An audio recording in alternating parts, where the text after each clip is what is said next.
नारायण नारायण। आज हम पढ़ रहे हैं अंगद चरित्र तृतीय प्रवचन। पिछले 2 दिनों से आपके समक्ष अंगद चरित्र के माध्यम से गोस्वामी जी की दृष्टि और उसमें साधक के जीवन में क्या प्रेरक सूत्र हैं उनको सुस्पष्ट करने की चेष्टा की जा रही थी। अंगद बाली का पुत्र है, पर बाली की अपेक्षा अंगद में एक विशेषता है। बाली जीवन भर स्वयं को अभिमान से मुक्त नहीं कर सका, बल्कि यूँ कह सकते हैं कि बाली जैसे सद्गुण संपन्न व्यक्ति का सबसे बड़ा दोष उसका अभिमान था। बाली अपने जीवन के अंतिम क्षणों में उस अभिमान का परित्याग करने में समर्थ होता है। वह अपने अहंकार को भगवान के चरणों में अर्पित कर देता है और ममता के केंद्र अपने पुत्र को भगवान के सामने उपस्थित करता है। अंगद की प्रशंसा करते हुए बाली ने सबसे पहले यही कहा, प्रभु, मेरा यह पुत्र बड़ा विनयी तथा बलवान है। यह तनय मम सम विनय बल कल्याण प्रद प्रभु लीजिए।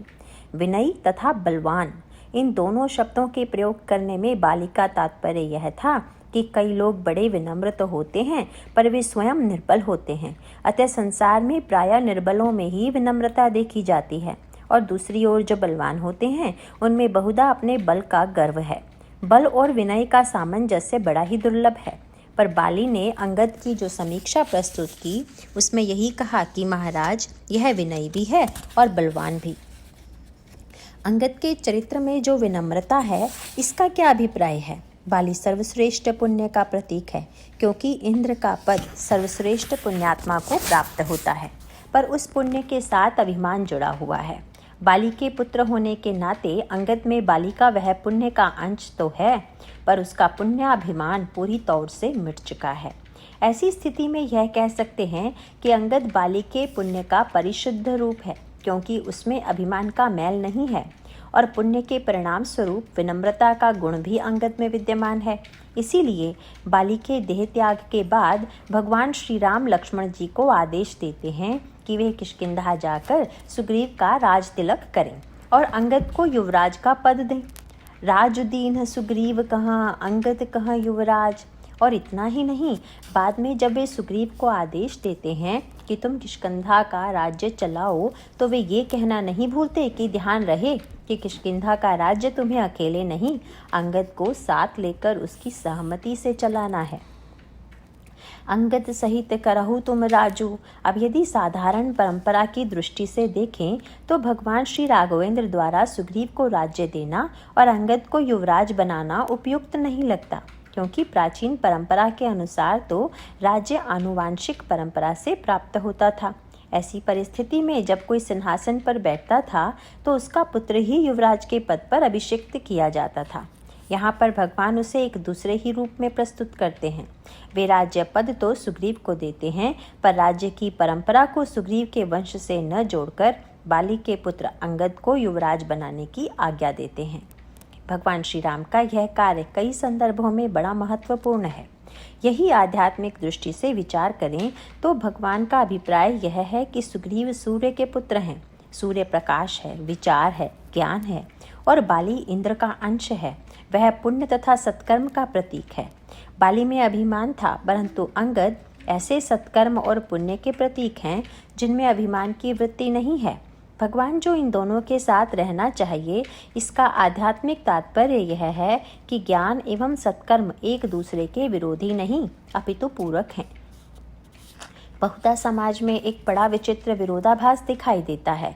जो व्यक्ति अधिक कर्मपरायण होते हैं वे प्रायः विचार को अनुपयोगी मानकर उससे भागते हैं, और कुछ लोग ऐसे होते हैं जो विचार बहुत करते हैं। उनको कर्म के प्रति उनकी हेय दृष्टि होती है, या कर्म में उनकी वृत्ति नहीं होती, परंतु विचार के द्वारा यदि कर्म की उपेक्षा हो या कर्म का परिणाम विचार की उपेक्षा हो, तो ये दोनों ही व्यक्ति और समाज के जीवन में अधूरे सत्य के परिचायक हैं। इसके पीछे एक रहस्य है, और रामायण तथा महाभारत में भी इस सत्य की ओर ध्यान दिलाया गया है। महाभारत में कर्ण और अर्जुन दोनों सगे भाई हैं, पर वहाँ रामायण से ठीक उल्टा है। महाभारत में कर्ण सूर्य के पुत्र हैं और अर्जुन इंद्र के। वहाँ दोनों भाइयों का जन्म एक ही माता के गर्भ से हुआ। दोनों सगे भाई थे, अतः दोनों में घनिष्ठ प्रेम होना चाहिए था। रामायण में भी बाली और सुग्रीव दोनों सगे भाई हैं, अतः उनमें परस्पर प्रेम होना चाहिए था। परंतु महाभारत में समस्या यह आती है कि अर्जुन और कर्ण में टकराहट है। और रामायण में भी। यद्यपि बाली और सुग्रीव प्रारंभ में तो जुड़े हुए थे, परंतु आगे चलकर उनमें भी भेद उत्पन्न हो गया, शत्रुता पैदा हो गई। रामायण और महाभारत दोनों में ये जो दृष्टांत हैं, ये जीवन के इसी सत्य को प्रकट करते हैं। और यह समस्या बड़ी जटिल है कि कर्म और विचार कैसे एक दूसरे के पूरक हों। कर्म और विचार तो सगे भाई के समान हैं, परंतु जब वे प्रेम के साथ एक दूसरे के पूरक होकर रहें, तभी व्यक्ति के जीवन को सच्चे अर्थों में पूर्ण कहा जा सकता है। समुद्र मंथन के संदर्भ में जो रूपक आया है, उसमें भी इसी बात की ओर विशेष संकेत है। वहाँ समुद्र मंथन के रूप में एक सामंजस्य का स्वरूप प्रस्तुत किया गया है। अमृत की आवश्यकता देवता और दैत्य दोनों के अंतःकरण में विद्यमान है और दोनों ही पक्ष अमृतत्व प्राप्ति के लिए पुरुषार्थ करते दिखाई देते हैं। पर अंतर यही है कि देवता जिस अमृत को भगवान की सहायता और सत्कर्म के मार्ग से पाना चाहते हैं, वहीं पर राक्षसों के समक्ष मार्ग की समस्या को लेकर कोई द्वंद्व नहीं है। उन्हें तो अमृत चाहिए, चाहे जिस मार्ग से और जैसे भी। भगवान ने प्रयास यह किया कि सद्गुणों के रूप में जो देखना है वे तो अमर हो जाएं और दुर्गुण रूप राक्षसों का विनाश हो जाए। बड़ी सांकेतिक भाषा है। जब आप खेत में बीज डालते हैं और वर्षा होती है, बीज अंकुरित होते हैं, पर जो बीज आपने खेत में नहीं डाला, जो पहले से खेत में पड़े हुए घास फूस के बीज हैं, वे भी अंकुरित होते हैं और वर्षा के जल से उन्हें भी जीवन मिलता है, शक्ति मिलती है। अब आप चाहे या ना चाहें, धान के पौधे के साथ वे घास फूस के पौधे भी वर्षा के जल से हरे भरे होकर बढ़ेंगे ही। यह तो स्वाभाविक ही है। ऐसी स्थिति में यह प्रयत्न करना पड़ता है कि वर्षा के जल का लाभ खेत में धान के पौधों को तो मिले, पर घास फूस को न मिलने पाए। इसको उलटकर यूँ कहें कि जीवन में प्रयत्न यह करना है कि हमारे जीवन में सद्गुण तो अमर हो जाएं, पर दुर्गुण न अमर हो सकें। दुर्गुणों के भी अमर हो जाने की बहुत बड़ी आशंका है, जिन्हें हम सद्गुण कहते हैं, जैसे निर्भयता। यदि यह निर्भयता देवता की वृत्ति में उदित हो तो वह समाज के लिए बड़ा हितकर होगा। परंतु देववृत्ति वाले निर्भय हों या न हों, परंतु दैत्य वृत्ति वाले तो प्रारंभ से ही निर्भय दिखाई देते हैं। इसीलिए बड़ी विचित्र स्थिति पैदा हो जाती है। कहीं किसी गांव में डाका पड़ता है तो 10-20 डाकू आकर अपनी निर्भयता के कारण पूरे गांव को लूट कर ले जाते हैं, परंतु गांव वाले बेचारे भले आदमी हैं, उनमें डाकुओं जितनी निर्भयता की वृत्ति नहीं है, इसीलिए लूट लिए जाते हैं। अतः समस्या यह है कि गुण कहीं किसी ऐसे व्यक्ति को प्राप्त न हो जाएं जो उसका दुरुपयोग करे, और यह आशंका तो बनी ही रहेगी। पुराणों में जिनका राक्षसों या दैत्यों के रूप में वर्णन किया गया है और जिन्हें हम खतरनाक या दुर्गुण दुर्विचारों के रूप में देखते हैं, उनके जीवन में भी अमृत या सद्गुण पक्ष दिखाई देते हैं। उनके विषय में कभी कभी बड़े जोर शोर के साथ इस पक्ष पर बल दिया जाता है। किसी ने तो गोस्वामी जी पर ऐसा भी आक्षेप किया कि वे श्री राम के इतने पक्षपाती थे कि उन्होंने रावण के महान गुणों का वर्णन ही नहीं किया, उनकी महानता का उल्लेख ही नहीं किया। ठीक है, परंतु गोस्वामी जी ही क्यों, यह पक्षपात तो भगवान विष्णु से शुरू हो गया। वे यह तो कह देते हैं कि देवता और दैत्य मिलकर अमृत मंथन करें, पर प्रश्न यही करते हैं कि अमर देवता ही हों, दैत्य अमर ना हो सकें। अब यह भगवान का पक्षपात है या नहीं? लोकहित के लिए इस प्रकार का पक्षपात आवश्यक है या नहीं? यूँ तो नारद जब रुष्ट हुए तो करने वाला कोई तो उन्होंने भगवान पर यही आक्षेप किया कि तुम्हारे जैसा विचित्र बंटवारा करने वाला दूसरा कोई नहीं होगा। जब परिश्रम देवता और दैत्य ने समान रूप से मिलकर किया है तो पुरस्कार का बंटवारा भी तो बराबरी का ही होना चाहिए या नहीं? फिर तुमने ऐसा पक्षपात कैसे कर दिया? वैसे यदि साधारण दृष्टि से देखें तो नारद की बात ठीक लगती है, पर वस्तुतः नारद बड़ी विचित्र सी बात कहते हैं। असुर सुरा विषशंकर ही आपुरमा मनि चारु। सबसे पहले तो उन्होंने असुरों का पक्ष लिया और यह कह दिया, बेचारे दैत्यों ने अमृत के लिए कितना प्रयत्न किया था, समुद्र मंथन के लिए कितना परिश्रम किया था, पर तुमने उनको शराब पिला दी। भगवान ने नारद की यह बात सुनी तो उनके होठों पर मुस्कुराहट आ गई। बोले, चलो अब तुम भी असुरों का समर्थन करने लगे। तुम्हें लगा कि मैंने असुरों के साथ अन्याय किया? चलो भाई, तुम्हारी दृष्टि आज बदली हुई है। नारद ने कहा, असुरों के साथ ही नहीं, आपने प्रियजनों के साथ भी तुमने इतना बड़ा अन्याय किया, क्योंकि समुद्र से जब विष निकला तो उसे तुमने शंकर जी को पिला दिया, पर जब लक्ष्मी जी प्रकट हुई और कौस्तुभ मणि निकली, फिर यह भी कह दिया कि और तुम स्वयं भी कोई निस्वार्थी नहीं हो, क्योंकि लक्ष्मी जी आई तो उनको तुमने स्वयं के लिए स्वीकार कर लिया। कौस्तुभ मणि निकला तो उसे अपने गले में पहन लिया। इससे सिद्ध होता है कि तुम घोर स्वार्थी तथा पक्षपाती हो और अपने प्रिय से प्रिय व्यक्ति के भी हितैषी नहीं हो। अब इस दृष्टि से तो लगता है कि बात बिल्कुल ठीक है, पर इसके अंतरंग तत्व पर विचार करें तो लगेगा कि इसका तात्पर्य बिल्कुल ही भिन्न है और वही जीवन का सत्य भी है।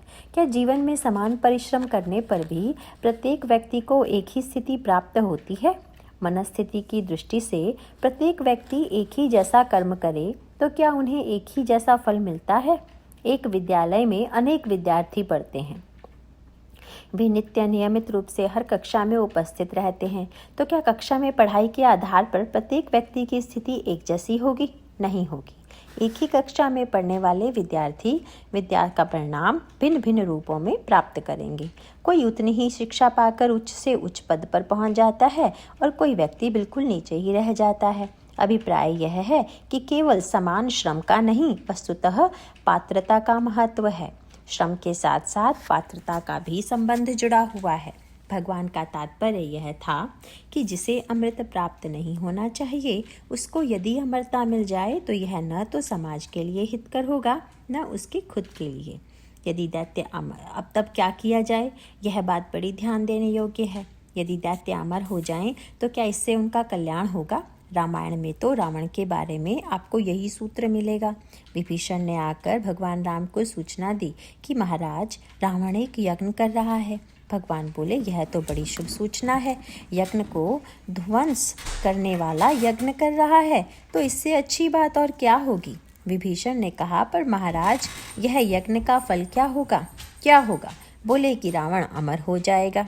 अब यह अमर हो जाना अच्छी बात है या बुरी? भगवान राम ने पूछा कि तुम्हें क्या लगता है? तो विभीषण द्वारा रावण के लिए प्रयोग किया गया शब्द बड़ा ही सार्थक था। उन्होंने कहा कि इस यज्ञ के सिद्ध हो जाने पर वह अभागा मरेगा नहीं। नाथ करई रावण एक जागा, सिद्ध भय नहीं मरही अभागा। यदि वह अमर हो जाता है तो उसे भाग्यशाली कहना चाहिए, पर वे कहते हैं कि महाराज, यह अभागा नहीं मरेगा। इसका अर्थ क्या हुआ कि अमर होकर वह सबको मारेगा। एक व्यक्ति यदि अमर होकर लाखों लोगों को कष्ट दे, उन्हें मारे, तो इस अमरता में किसका कल्याण है? किसी का नहीं। उसमें संकेत यह था कि रावण के मरने में उसके स्वयं का भी कल्याण है और समाज का भी। क्यों? इसलिए कि रावण मरेगा तो मैं जानता हूँ आप उसे मुक्ति अवश्य देंगे। इसमें रावण का भी कल्याण है और रावण जैसे व्यक्ति मर जाएं तो लोग भी संकट से मुक्त हो जाएंगे। कुछ लोग ऐसे भी होते हैं जिनकी अमरता समाज के लिए और स्वयं उनके लिए बड़ी दुखदायी होती है। उनकी मृत्यु स्वयं उनके और समाज के लिए भी कल्याणकारी है। वस्तुतः भगवान द्वारा अमृत वितरण करते समय जो पक्षपात दिखाई देता है, वह केवल बहिरंग दृष्टि से दिखाई देने वाली विषमता है। समान रूप से वितरण कर दिया जाए, यह सूत्र तो बड़ा आकर्षक प्रतीत होता है, परंतु बिना परिणाम का विचार किए यदि समान वितरण किया जाए तो वह समान वितरण कल्याणकारी नहीं होगा। अतः भगवान विष्णु के वितरण में जो पक्षपात दिखाई देता है, वह केवल स्थूल दृष्टि से दिखाई देता है, अंतरंग दृष्टि से नहीं। उसमें संकेत क्या था? भगवान नारद जी पर हंसते हुए बोले, नारद, तुम कहते हो कि मैंने शंकर जी को जहर पिला दिया, लेकिन जिनको मैंने जहर पिलाया उन्होंने तो मुझे कभी उलाहना नहीं दी और तुम उनका पक्ष लेकर उलाहना दे रहे हो। विचार करके देखो, असुरों का और समाज का भी कल्याण तो उनकी मृत्यु में ही है। इसीलिए असुरों को अमृत नहीं मिलना चाहिए और शंकर जी को विष इसीलिए मिलना चाहिए कि विष को विष तब कहते हैं जब वह व्यक्ति को मार दे। पर इस विषपान के द्वारा तो शंकर जी की महिमा और भी प्रकट हो गई कि संसार के अन्य देवता तो अमृत पीकर अमर हुए, मगर शंकर जी ने तो विष को भी अमृत बना लिया। वे तो विष पीकर अमर हो गए। इस प्रकार से शंकर जी ने तो अपनी ऐसी महिमा, ऐसा दिव्य रूप प्रकट किया कि अमृत में ही अमृतत्व नहीं है, विष में भी अमृतत्व छिपा हुआ है। कालकूट फल दीन अमी को, यह एक बड़ा विलक्षण सत्य है और सर्वोत्कृष्ट दृष्टि भगवान शिव की है। यह तो प्रत्येक व्यक्ति जानता है कि विष घातक है और अमृत कल्याणकारी, पर विष भी अमृत के रूप में परिणत हो सकता है।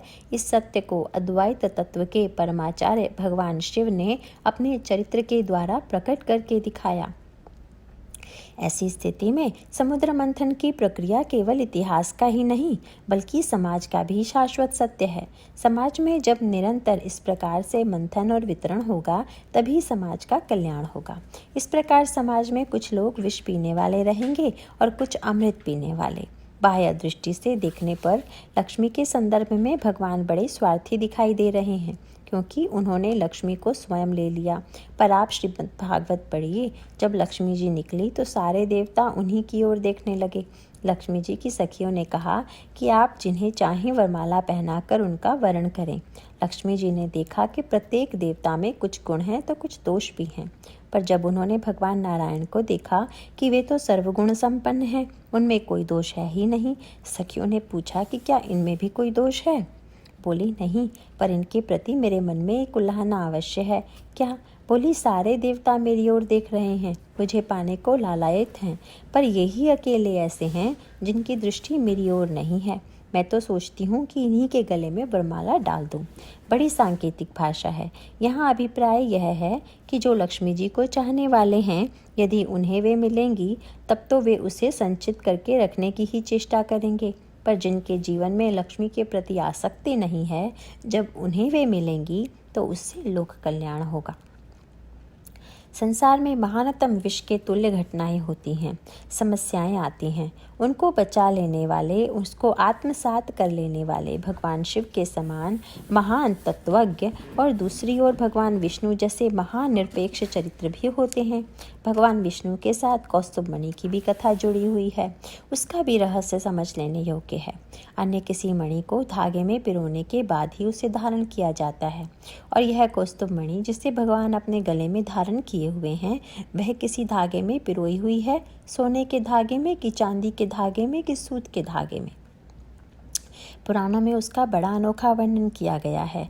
वहाँ संकेत यह है कि कौस्तुभ मणि बिना किसी धागे के, बिना किसी सूत्र के भगवान के गले से लग जाती है।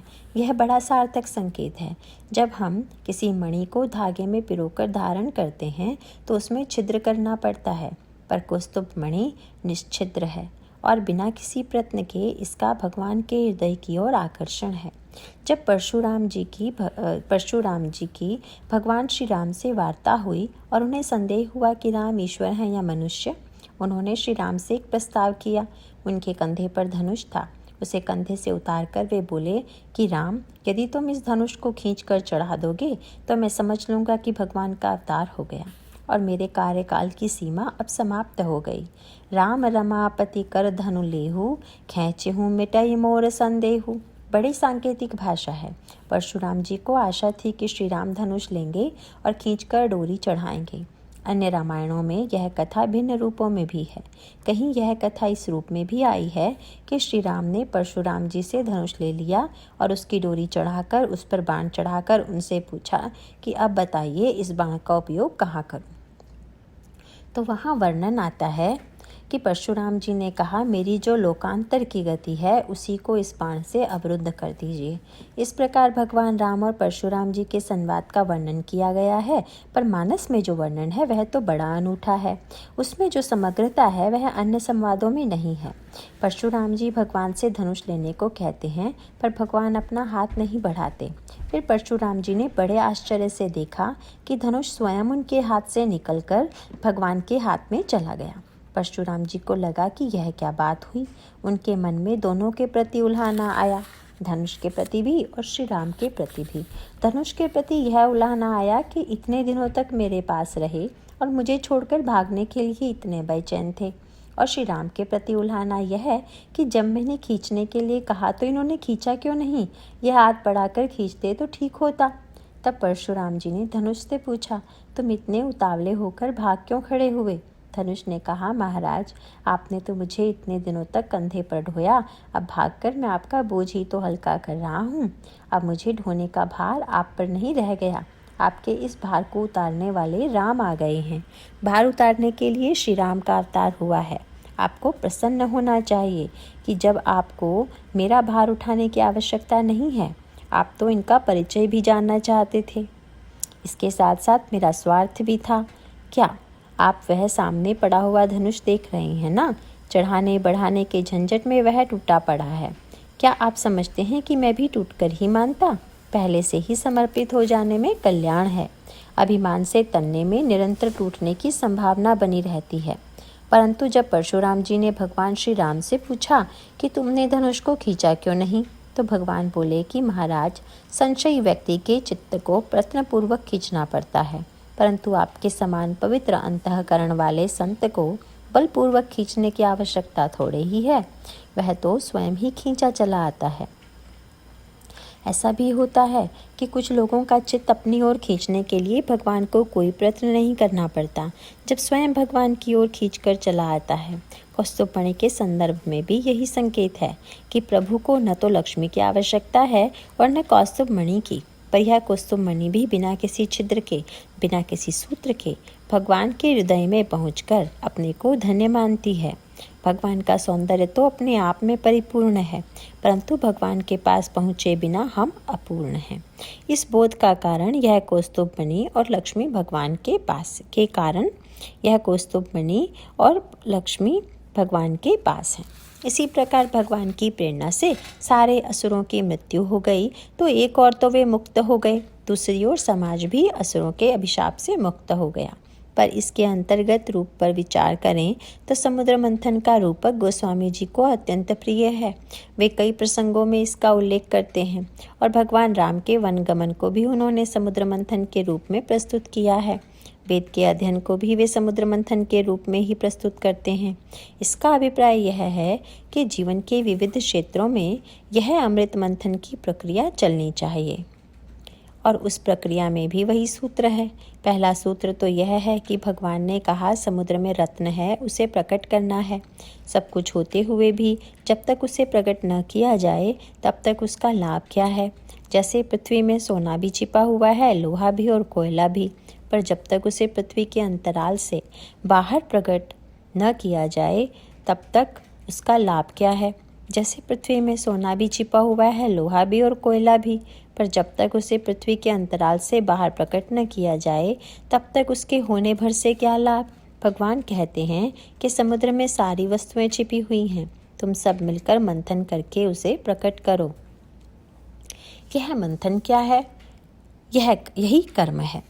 इसका अर्थ है कि व्यक्ति अगर संसार में प्रयत्न नहीं करेगा, पुरुषार्थ नहीं करेगा, कर्म नहीं करेगा और बिना प्रयत्न किए ही वह कल्पना करे कि हम जीवन में अमृत तत्व प्राप्त कर लेंगे, तो यह संभव नहीं है। इसीलिए भगवान संकेत करते हैं कि उस अमृतत्व को प्राप्त करने के लिए पुरुषार्थ करो। पर अगला संकेत और भी महत्व का है। समुद्र मंथन के लिए 3 वस्तुओं के संयोग की आवश्यकता है। देवताओं ने कहा कि महाराज, मंथन तो हम लोग करेंगे, पर इसके लिए मथानी किसकी बनेगी, और मथानी को चलाने के लिए रस्सी कौन सी होगी। तो भगवान ने संकेत दिया कि मंदराचल पर्वत को मथानी बनाओ। यह सूत्र बड़े महत्व का है। यह मंदराचल शब्द बना कैसे है? मंदर और अचल, इन 2 शब्दों को मिलाकर यह मंदराचल शब्द बना है। अचल का अर्थ है जो चलता नहीं, जो डिगता नहीं। मंदराचल पर्वत है, वह अचल है, अडिग है। पर्वत अचल और अडिग होता है, इसीलिए पर्वत का एक नाम अचल भी है। भगवान बड़ी अनोखी बात कहते हैं। वे कहते हैं मंदराचल पर्वत को मथानी बनाओ। इसके अर्थ पर ध्यान दीजिए। जब उस पर्वत को मथानी बनाया जाएगा तो वह अचल रहेगा या चलेगा? अब यदि मथानी चलेगी नहीं तो मंथन कैसे होगा? दही के बर्तन में मथानी डालकर आप यदि बैठ जाएं तो भले ही आप 10 दिन बैठे रहें, पर कुछ भी नहीं मिलने वाला है। उस मथानी को चलाना होगा। भगवान बड़ी अनोखी बात कहते हैं।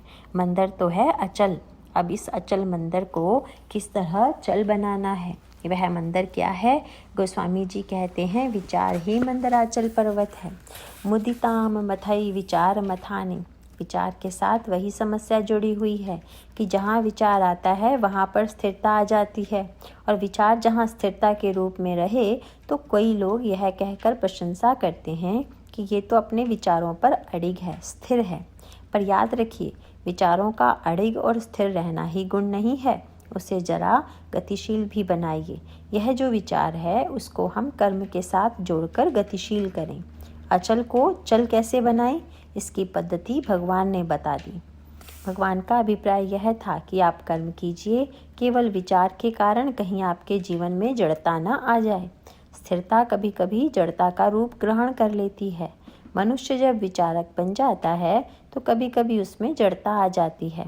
विचार जड़ न हो जाएं, इसीलिए हमारी सारी पौराणिक कथाएं हमें सावधान करती हैं। पार्वती जी भगवान शंकर की प्रिया हैं। ये पार्वती जी किसकी पुत्री हैं? किसी राजा का नाम लिया जा सकता था, पर नहीं। पुराणों में यह कहा गया कि वे हिमालय की पुत्री हैं। इसका तात्पर्य क्या हुआ? पर्वत को, पत्थर को तो संसार में जड़ माना जाता है, पर जब यह कहा गया कि हिमालय से पुत्री का जन्म हुआ तो इसका अभिप्राय यह हुआ कि जड़ता में भी गुण है। उसकी अचलता और अडिगता उसका गुण है। पर यह ध्यान रखें, यह जड़ता जन्य अडिगता नहीं है, क्योंकि यहाँ पर परम चैतन्यमयी का जन्म हो रहा है। इसीलिए इसमें मूल तत्व यही है कि यह हिमालय चैतन्य है। पार्वती मूर्तिमती श्रद्धा है। श्रद्धा का जन्म कब होगा? जब उसमें अडिग आस्था के साथ ही चैतन्यता भी हो। हिमालय यदि जड़ है तो पत्थर की बेटी का अर्थ अलग है। उस अर्थ में भी यदि श्रद्धा से जोड़ दिया गया है। जब सप्तर्षि पार्वती पर व्यंग करने लगे, बोले आप किससे विवाह करना चाहती हैं? पार्वती ने कहा, शंकर जी को पति के रूप में वर्ण करना चाहती हूँ।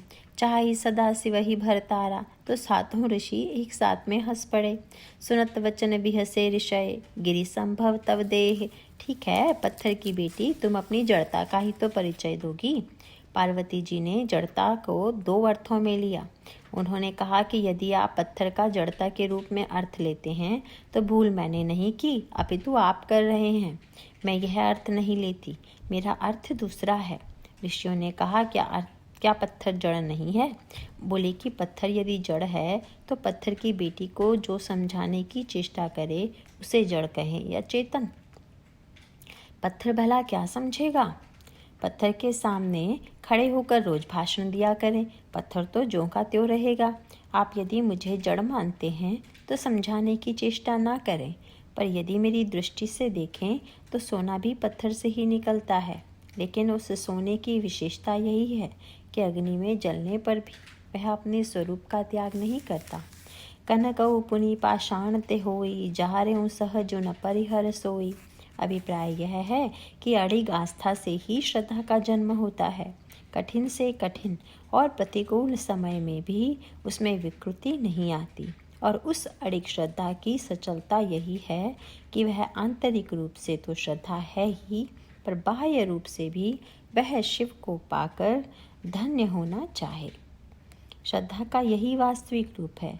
भगवान शिव भी यदि गरल को कंठ में धारण कर सके तो उसी विश्वास के कारण कर सके जो भगवान विष्णु के प्रति अडिग है। इसका सांकेतिक अर्थ यह है कि हमारे जीवन में विचार केवल अडिग आस्था में न रहकर गति युक्त बने, अचल से सचल बने। और तीसरी बड़ी आवश्यक वस्तु और जुड़ गई। कौन सी? जब मंथन करेंगे तो कर्म होगा। जब मंदराचल को चलाया जाएगा तो वह विचार का प्रयोग हुआ। अब ईश्वर की आवश्यकता है या नहीं? बड़ी मधुर बात आई। प्रश्न उठा, प्रभु आपने मथानी इतनी बड़ी बना दी, परंतु मथानी के साथ यह समस्या है कि वह इतनी भारी न हो कि बर्तन ही टूट जाए। यदि आप कहीं मटके में उससे भी अधिक वजन की मथानी डाल दें तो घड़ा ही टूट जाएगा। तो जब इतना बड़ा पहाड़ मंदराचल समुद्र में डाला जाएगा तो वह टिकेगा कहाँ? तो भगवान ने कहा, यह कार्य मुझ पर छोड़ दो। तब भगवान कछुआ बन गए और उस मथानी को अपनी पीठ पर ले लिया। कितना सांकेतिक अभिप्राय है! क्या यह है कि ईश्वर जो हमारे समस्त कर्म और विचार का आधार है, वह प्रत्यक्ष भले ही ना हो, पर अंतराल में आधार वही है। कर्म और विचार का आधार ईश्वर होना चाहिए। विचार गति युक्त हो और उसके साथ साथ प्रयत्न और कर्म भी हो, तो इस प्रक्रिया से अमृतत्व की प्राप्ति होगी। यह है समुद्र मंथन का तात्पर्य। रामायण और महाभारत में या फिर आप गीता के उपदेशों को पढ़ें, सर्वत्र चेष्टा यही की गई है कि कहीं व्यक्ति विचार को निष्क्रिय न बना दे या कर्म की आसक्ति कहीं व्यक्ति को विचार शून्य न बना दे। अर्जुन के सामने यही समस्या है। अर्जुन जब बहुत विचार करते हैं, उनके मन में जब विचार उमड़ा तो उसका एक परिणाम आया। उनके मन में आया कि हम युद्ध नहीं करेंगे। एक विचारक के रूप में युद्ध के क्या क्या दुष्परिणाम होंगे वह अर्जुन के मन में आया और इससे अर्जुन के मन में युद्ध से विरक्ति हो गई। भगवान अर्जुन को कर्म के लिए प्रेरित करते हैं, पर इस कर्म में विशेषता यही है कि उस कर्म के साथ भगवान विचार को भी जोड़ देते हैं और साथ ही शरणागति का उपदेश देकर कर्म, भक्ति और ज्ञान का सामंजस्य करते हैं। गीता का तत्व भी यही है और मानस में भी इसी ओर संकेत किया गया है। दोनों में यही समस्या है। भगवान श्री कृष्ण चाहते हैं कि कर्ण और अर्जुन साथ रहें, एक दूसरे के पूरक बने।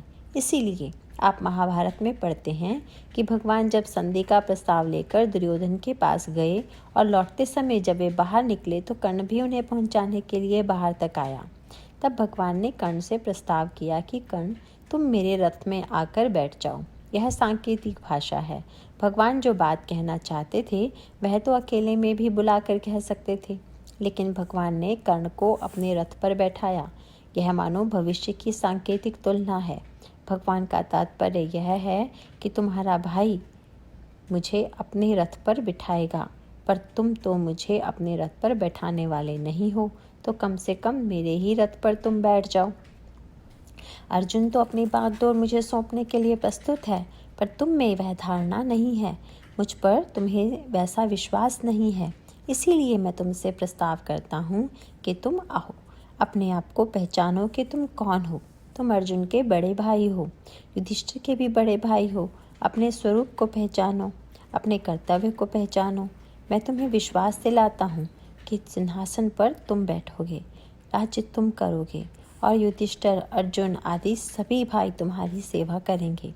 व्यवहार के अर्थ में तो लोग कहेंगे कि यह भगवान की कूटनीति है या छल कपट पूर्वक कर्ण को दुर्योधन से अलग करने की चेष्टा है, पर आंतरिक दृष्टि से तो भगवान कर्ण को वही बता रहे हैं जो जीवन का सत्य है। भगवान का तात्पर्य है कि सूर्य का पुत्र ज्ञान सिंहासन पर बैठे, ज्ञान राज्य करे और धर्म उसकी सेवा करे। राजा युधिष्ठिर नहीं, कर्ण हो। युधिष्ठिर धर्म के प्रतीक हैं। भगवान की मान्यता यह है कि धर्म भी वंदनीय है और ज्ञान भी, पर दोनों में अधिक वंदनीयता की दृष्टि से विचार करके देखा जाए तो ज्ञान अधिक वंदनीय है। ज्ञान सिंहासन पर बैठे और धर्म उसकी सेवा करे। भगवान इसी ओर कर्ण का ध्यान आकृष्ट करते हैं, पर कर्ण की समस्या वही है जो बहुत बुद्धिमानों की होती है। कर्ण ने कहा, महाराज, जो आप कह रहे हैं मैं सब समझता हूँ। महाभारत में तो आता है कि कर्ण भगवान को न जाने कितने सपने सुना गया।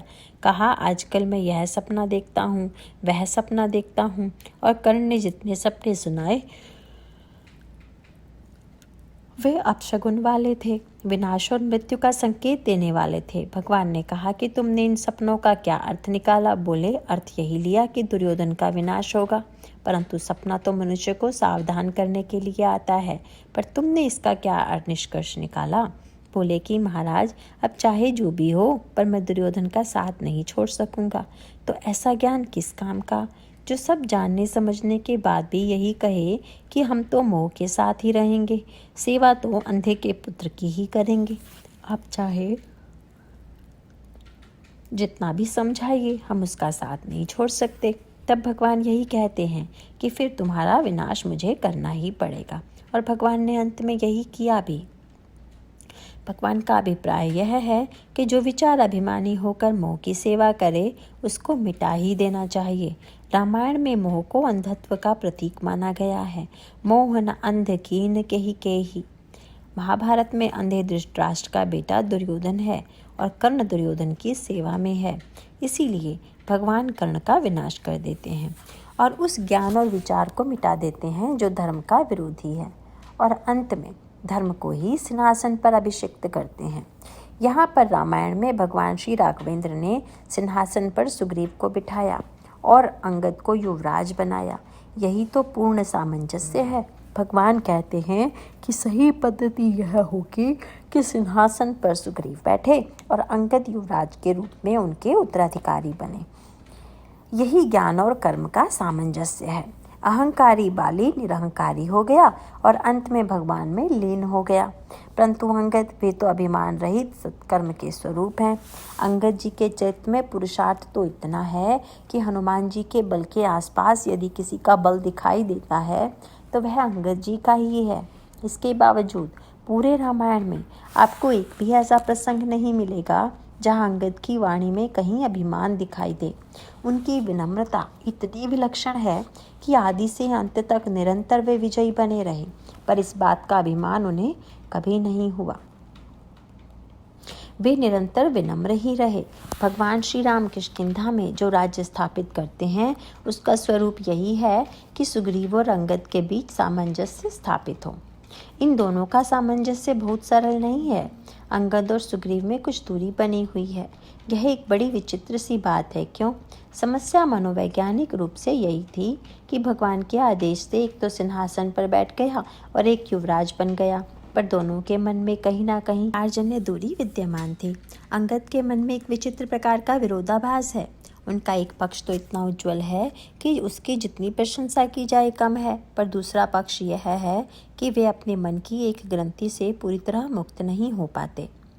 यह ग्रंथि क्या है? सुग्रीव को तो विचित्र सा प्रतीत होता है कि प्रभु ने अंगद को युवराज बनाना आवश्यक समझा, और अंगद की मनस्थिति यह है कि श्री राम के प्रति अंगद को इतना अधिक विश्वास है कि कठिन से कठिन एवं विपरीत परिस्थिति में भी उनका विश्वास न डिगा। इस रूप में तो अंगद की जितनी प्रशंसा की जाए वह कम है। अब कल्पना कीजिए, बाली की मृत्यु अंगद के समक्ष हुई। अंगद ने अपने पिता की मृत्यु को देखा और श्री राम ने उसके पिता का वध किया। ऐसी स्थिति में अंगद के मन में तो श्री राम के प्रति सर्वाधिक विद्वेष या विरोध आ सकता था। वे यह सोच सकते थे कि जिन्होंने मेरे पिता का वध किया उनसे बढ़कर मेरा विरोधी कौन हो सकता है। लेकिन अंगद सचमुच श्री राम के ईश्वरत्व के प्रति पूर्ण आस्थावान थे।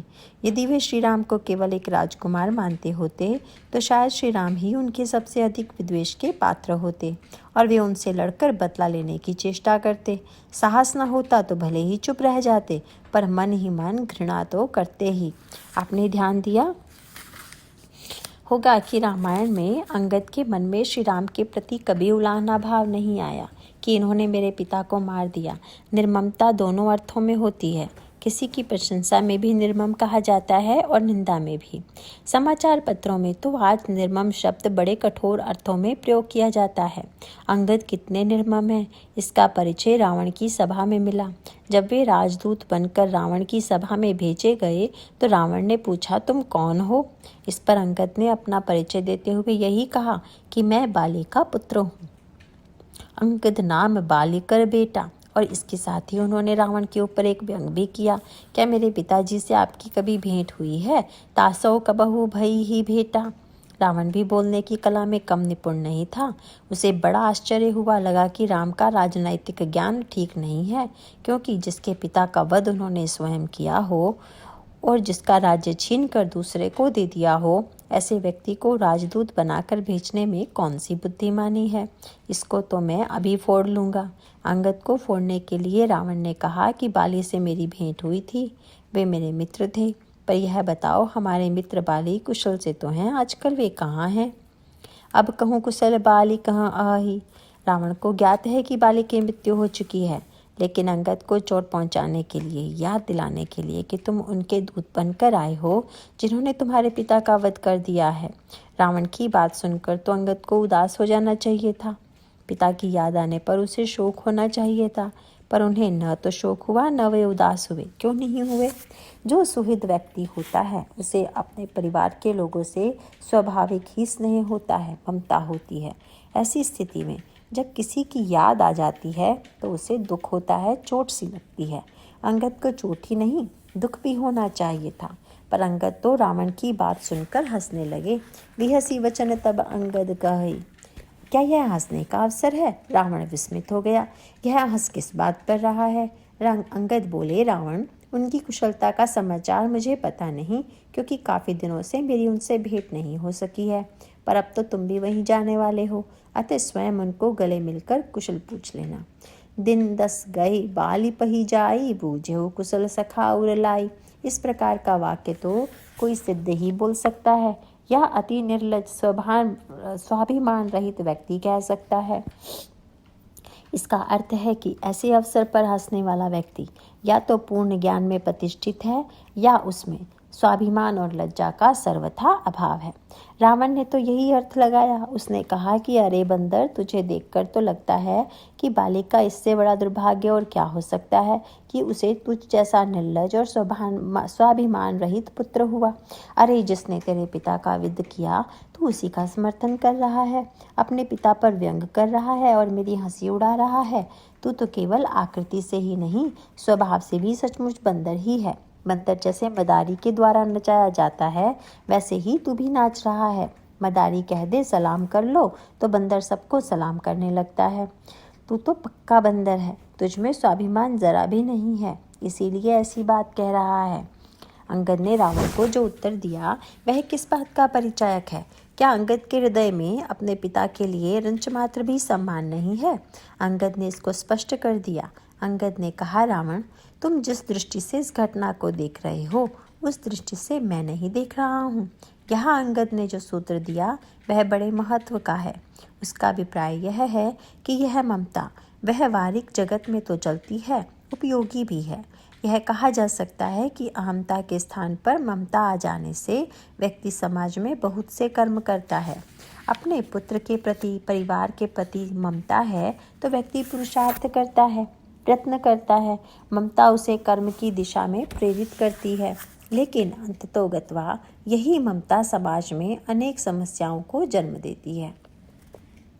जब अंतिम स्थिति क्या है कि व्यक्ति अहमता से शरीर से ऊपर उठकर थोड़ी ममता को स्वीकार कर ले तो व्यवहारिक लाभ है, पर अंत में ममता से भी ऊपर उठे, यह सबसे कठिन कार्य है। इसी को गोस्वामी जी दोहावली रामायण में कहते हैं, कही करूँ ममता राम सौ कहे ममता पर हेलू। जब हनुमान जी रावण की सभा में गए तो पहले तो रावण ने उन्हें मृत्युदंड देना चाहा, पर बाद में विभीषण जी के कहने से कहा, बंदर को मारो मत, विभीषण कह रहे हैं तो मृत्युदंड की ज़रूरत नहीं, पर इस बंदर की नाक कान काटने का आदेश दीजिए। पूंछ जला देने की बात आपके मन में क्यों आई? रावण ने कहा कि बंदर की ममता पूंछ पर होती है, कपि कहे ममता पूंछ पर, इसीलिए इसे दुख देने के लिए उसकी ममता को ही जला देना चाहिए। जब पूंछ जल जाएगी तब यह अपने प्रभु को ले आएगा और तब मैं देखूंगा कि इसका स्वामी कितना महान है। हनुमान जी ने क्या किया? उन्होंने अपनी पूंछ बढ़ाई।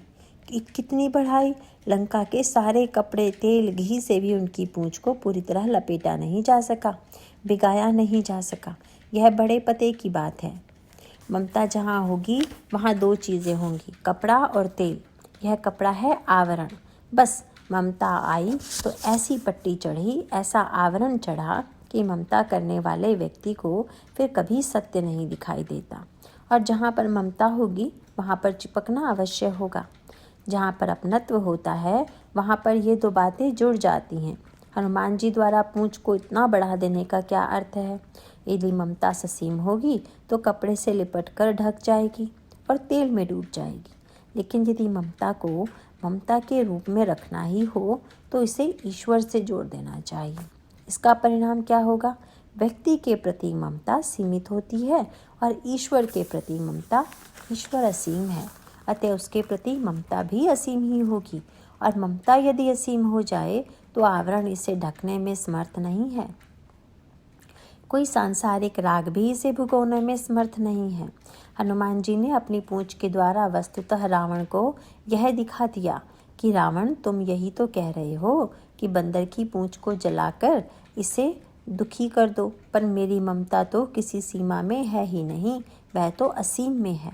उसे तुम्हारा कोई कपड़ा, कोई आवरण ढक नहीं सकता। तुम्हारी लंका का सारा घी तेल उसे भिगो नहीं सकता। रावण बोला, ठीक है, जितना ढका है उतने को ही जला दो। पर जलाने का फल क्या हुआ? हरिप्रीत ही अवसर चले मरुत 49, 28 करी घर जकपी बड़ी लाग आकाश। हनुमान जी ने 400 कोस की लंका को जला दिया। हनुमान जी का अभिप्राय क्या था? बोले कि रावण, मेरी ममता है असीम में और तुम्हारी ममता है 400 कोस की लंका में।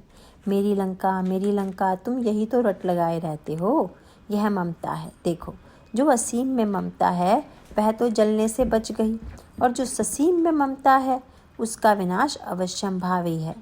इस संदर्भ में गोस्वामी जी ने एक बड़े ही विचित्र शब्द का प्रयोग किया। लंका में जितने घर हैं उनको उन्होंने मंदिर लिखा। वैसे शब्दकोश में मंदिर घर को भी कहते हैं, पर गोस्वामी जी घर के लिए कहीं कहीं मंदिर, कहीं भवन, कहीं घर लिख देते हैं तो दूसरी बात होती, पर उन्होंने लंका के घरों के लिए केवल मंदिर शब्द का ही प्रयोग किया। मंदिर मंदिर प्रति करी सोधा, देखे जहता अगिनत जोधा। गया दसानन मंदिर माही, अति विचित्र कही जात सुनाही। स्यन किए देखा कपिते ही, मंदिर महु न दीखी वै देही। भगवान के लिए हर बार मंदिर शब्द का प्रयोग हुआ है। भवन के लिए हर बार मंदिर शब्द का प्रयोग हुआ है, पर जिसमें विभीषण जी रहते हैं उसे भवन कहा। भवन एक पुनि दीख सुहावा। सारे राक्षस रहते हैं मंदिर में। मंदिर शब्द रूढ़ अर्थों में से कहते हैं जहाँ देवता रहते हैं, और जहाँ विभीषण रहते हैं वह घर कहा गया।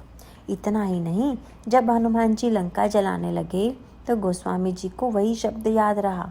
हनुमान जी किसको जला रहे हैं? सारे मंदिरों को जला रहे हैं, पर विभीषण का घर नहीं जलाया। मंदिर ते मंदिर चढ़ाई, एक विभीषण कर ग्रह नाहि। इसमें एक बहुत बड़ा रहस्य व्यंग है। मंदिर मानो जहाँ किसी देवता की पूजा हो रही हो। वह देवता कौन है? पूजा या तो चैतन्य तत्व की होगी, या फिर जिस देवता की पूजा लंका में चलती है वह यदि हम लोग अपने जीवन की ओर देखें तो दिखाई दे जाएगी। हम लोगों के मंदिर का देवता कौन है? लंका के मंदिरों का देवता तो शरीर है, और उस शरीर देवता की सेवा पूजा करना लंका का नित्य निरंतर कार्य है। शरीर की पूजा जिस मंदिर में भोगों के द्वारा होती है, वही पूजा हम लोग अपने जीवन में नित्य निरंतर 24 घंटे करते रहते हैं। यह हम लोगों के जीवन में चल रहा है।